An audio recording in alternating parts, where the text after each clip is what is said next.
Assalamualaikum warahmatullahi wabarakatuh. Yang terhormat Bapak Muhammad Yusuf Sobri selaku dosen pengampu mata kuliah Sosiologi dan Antropologi Pendidikan, serta teman-teman yang berbahagia. Pada kesempatan kali ini, kami dari kelompok 10 akan mempresentasikan hasil dari diskusi kelompok kami yang berjudul Pendidikan dan Diskontinuitas. Yang pertama, izinkan saya untuk memperkenalkan anggota dari kelompok kami. Yang pertama yaitu saya sendiri, Lisa. Kemudian ada rekan saya, Lailatus Saadah dan Mahda Iza Lumungga. Pada materi ini ada beberapa subbab yang akan kami bahas. Yang pertama yaitu hakikat pendidikan dan diskontinuitas. Yang kedua, hubungan diskontinuitas dan pendidikan karakter. Yang ketiga, hubungan diskontinuitas dan pendidikan intelektual. Kemudian ada faktor penyebab diskontinuitas dalam pendidikan, serta penanggulangan diskontinuitas di dalam pendidikan. Hakikat pendidikan dan diskontinuitas.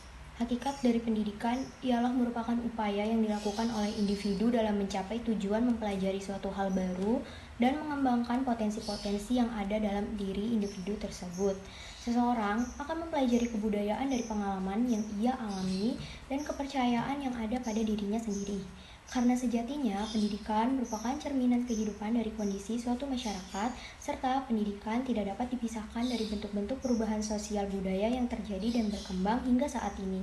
Kemudian, untuk diskontinuitas sendiri memiliki hakikat, yaitu diskontinuitas merupakan ketidakberhubungannya atau ketidaksinambungannya suatu kebudayaan ataupun adat yang dapat menimbulkan terjadinya kesenjangan maupun perpecahan antara antar individu, kelompok, maupun antar generasi. Di antara pendidikan dan diskontinuitas ini merupakan proses dari enkulturasi. Seperti yang dapat kita ketahui bahwa makna dari enkulturasi ialah sosialisasi nilai terhadap pengenalan budaya yang berlaku pada seseorang. Enkulturasi adalah kondisi di mana seseorang mempelajari dan menyesuaikan terhadap norma-norma, aturan, adat, dan kebudayaan baru dalam hidupnya, sehingga dapat menyesuaikan pikiran, sikap, dan sistem aturan baru yang ada dalam tatanan masyarakat. Kemudian pembahasan berikutnya adalah hubungan diskontinuitas dan pendidikan karakter. Hakikat dari pendidikan ialah merupakan upaya yang dilakukan oleh individu dalam mencapai tujuan mempelajari suatu hal baru dan mengembangkan potensi-potensi yang ada di dalam diri individu tersebut. Diskontinuitas merupakan ketidakberhubungannya suatu kebudayaan atau adat yang dapat menimbulkan terjadinya kesenjangan maupun perpecahan antar individu, kelompok, maupun antar generasi. Berikut ini akan saya paparkan mengenai pandangan Matt mengenai diskontinuitas yang didorong oleh kebudayaan yang memiliki arti bahwa lingkungan rumah dan lingkungan sekolah ketergantungannya yang dialami oleh anak secara tidak alami berguna untuk meningkatkan disiplin. Selain itu, anak-anak juga harus diperlakukan lebih seperti orang dewasa yang memiliki potensi mengasimilasi nilai-nilai dan perilaku sama seperti yang diharapkan kelak saat mereka dewasa. Selanjutnya yaitu hubungan diskontinuitas dan pendidikan intelektual.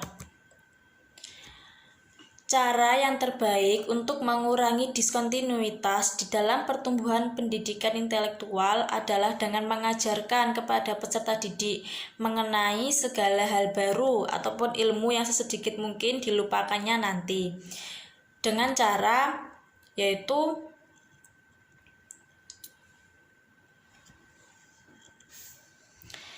dengan mengajar anak bagaimana untuk berpikir. Hal ini merupakan tujuan yang pendidik pada zaman sekarang akan menyetujui hal tersebut tentang mengenai cara-cara dalam berpendapat. Siswa-siswa harus mempelajari bagaimana berpikir, terutama melalui kajian-kajian ilmiah mengenai isu-isu di masa kini yang dialami sebagai permasalahan yang sesungguhnya dengan perhatian sendiri. Berikutnya, saya akan memaparkan faktor penyebab anak putus sekolah. Pertama adalah faktor ekonomi keluarga. Biasanya, anak dari keluarga yang kurang mampu secara finansial terpaksa berhenti sekolah karena tidak ada biaya untuk melanjutkan pendidikan. Meski ada program beasiswa dari pemerintah melalui KIP dan sebagainya, biasanya hanya cukup untuk membayar SPP saja. Sementara biaya untuk mobilitas dan keperluan sekolah lainnya tidak ada. Kedua adalah faktor perhatian orang tua. Orang tua yang cenderung tidak peduli pada pendidikan anak atau kebutuhan secara intelektual akan menyepelekan pendidikan dan cenderung berpikir bahwa pendidikan itu sia-sia. Yang ketiga adalah faktor fasilitas pembelajaran. Fasilitas pembelajaran di suatu sekolah yang kurang lengkap, tidak terawat, atau bahkan banyak kerusakan akan cenderung membuat anak merasa kesulitan belajar, dan lagi banyak akan timbul rasa enggan belajar.